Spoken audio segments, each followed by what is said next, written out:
Okay, so this video is going to be a little bit different.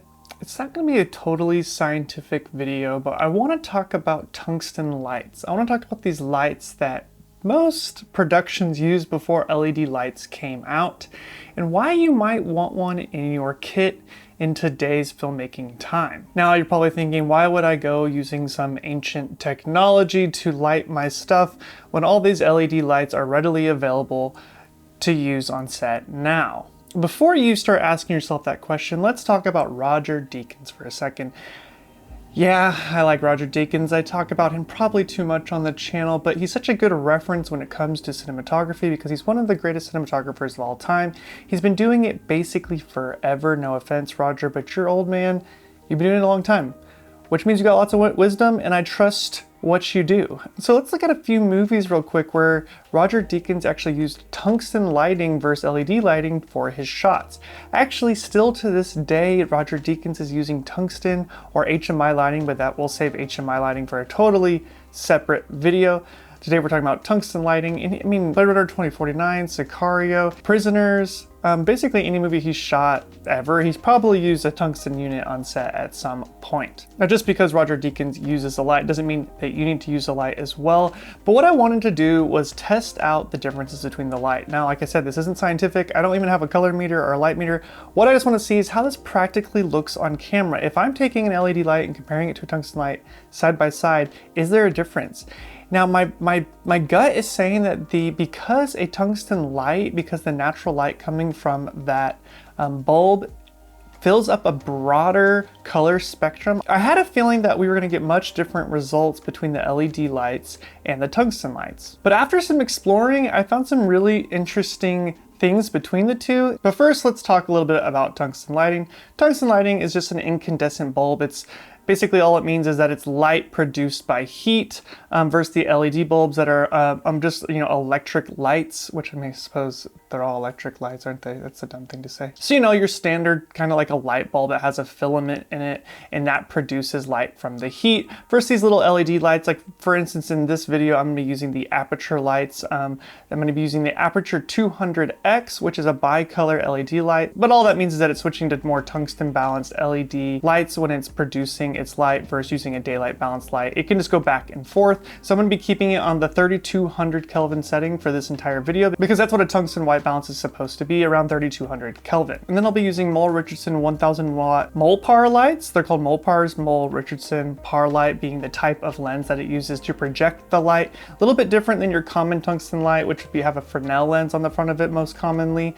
So we're going to get a little bit different of a light quality coming out of this one. But what I like about these lights is they have a little bit of a sharper beam angle, so they look a little bit more intense, more like the sun. They're like a really nice light fixture when you want to shoot something through a window or something like that, to kind of make it feel like the sun, versus the standard Fresnel, which has a focusing element in it, so you can beam in that light and then broaden the light, flood out the light.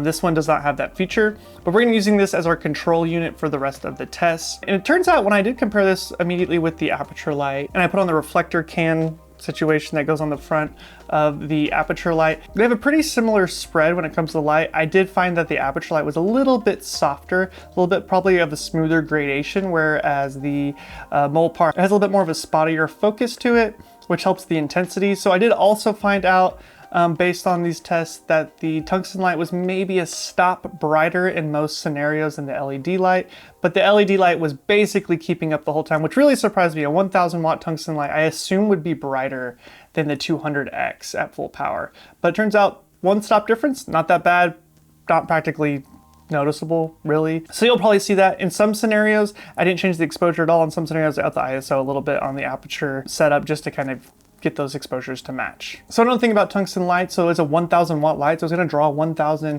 watts of power, whereas the 200X is only drawing 200 watts of power. But I don't know exactly how much the 200X is drawing when it's only using the tungsten balanced lights on it.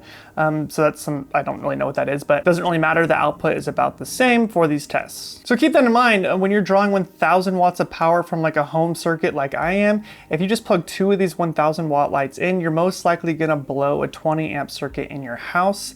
whereas obviously the LED lights don't do that. So that's obviously the first caveat of using a tungsten light versus an LED light.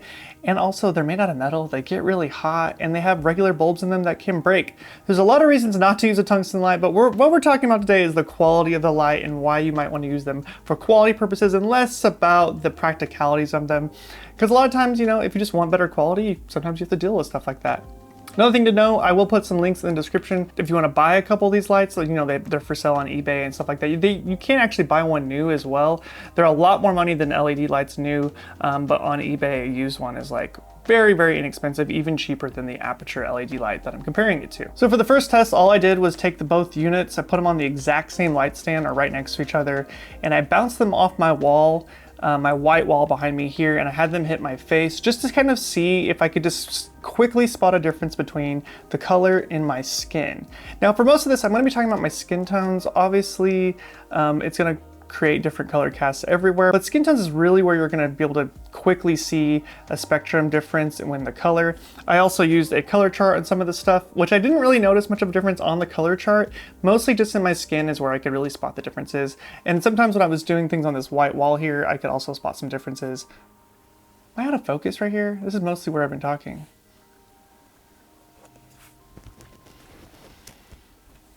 Okay, I'm gonna lean a little bit forward now because I'm guessing I was slightly out of focus for most of that.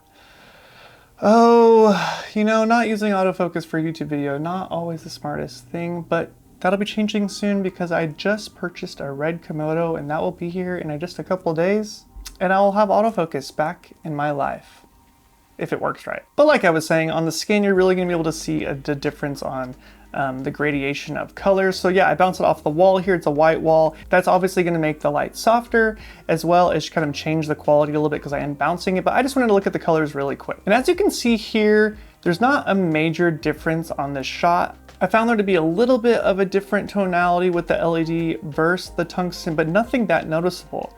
And then if I actually took a color chart and white balanced it, then you really can't tell the difference. If you just white balancing camera, the look really just starts to match really easily.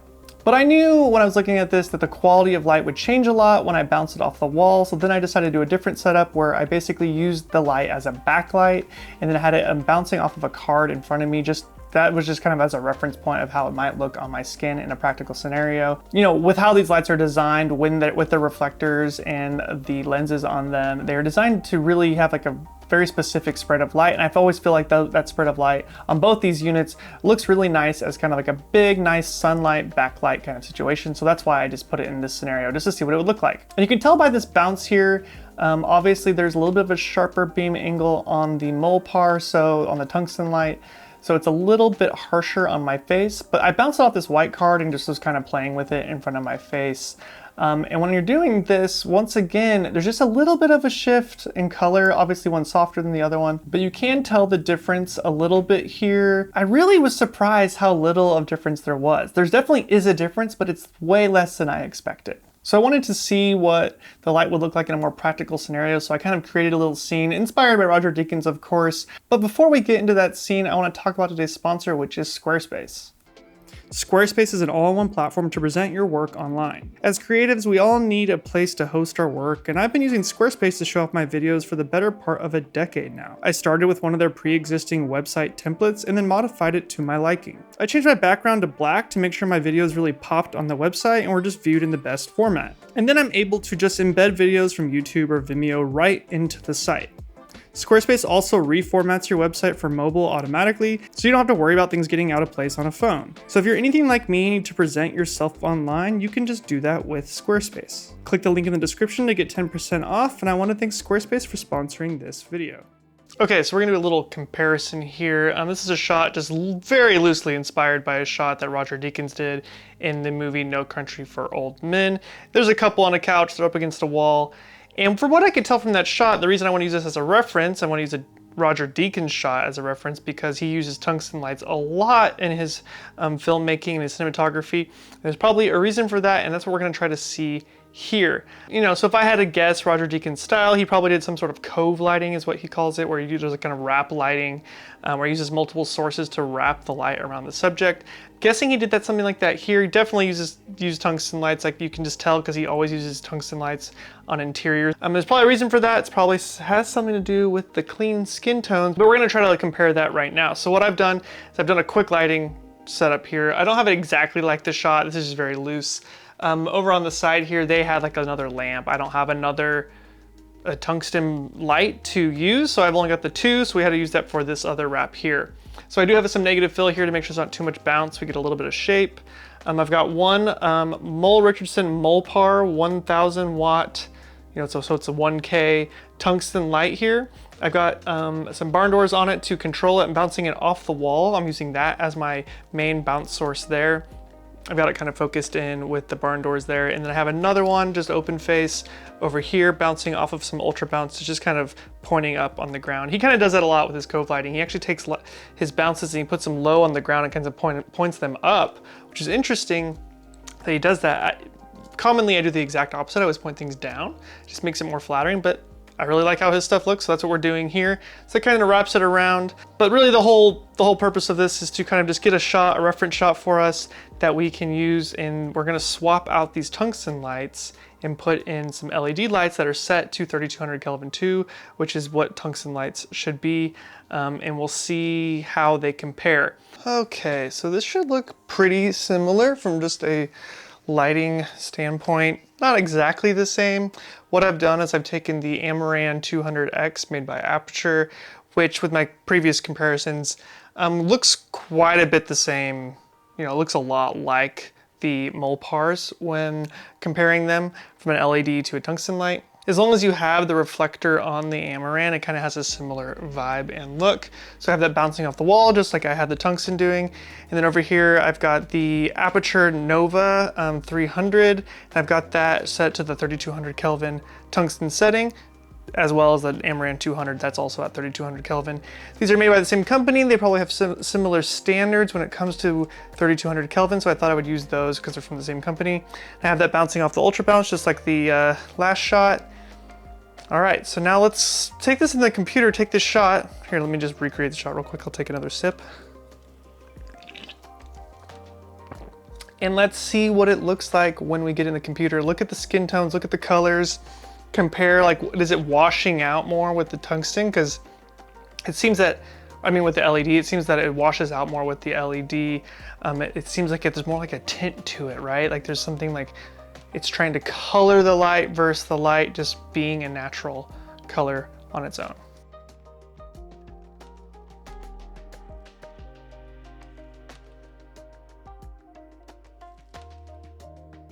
To my eye, the tungsten light here really seems to have a lot more red in it and a lot more clean whites in my skin. It looks way more natural. First, the LED looks more like it has a yellowish green cast on it. It's not terrible. They both have their own look to it. But in this one, I just prefer the tungsten because it just looks more natural, like what my skin actually would look like in reality. But what do you think? Do you think that it's a big enough difference to use one over the other? I mean, with the pain that comes with the tungsten light, I just don't know. I just really wanted to see the difference between these two lights. You know, I've used the tungsten lights a lot when I started my career. I've even used them on shoots recently because I just wanted to test that quality out. It does have better quality, but I don't know if it outweighs the difficulties that come with the tungsten light versus the LED light. The LED light is just so light. It's made out of just plastic. It won't melt on me on set.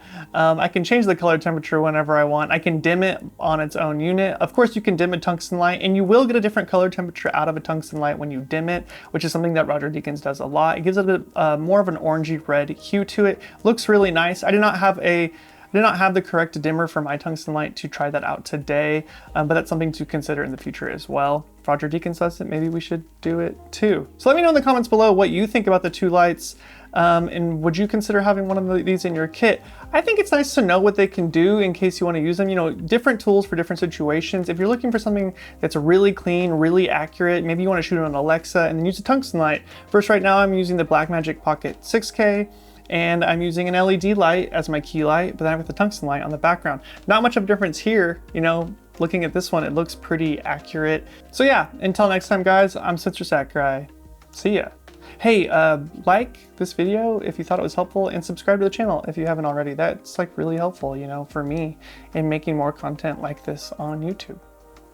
Peace.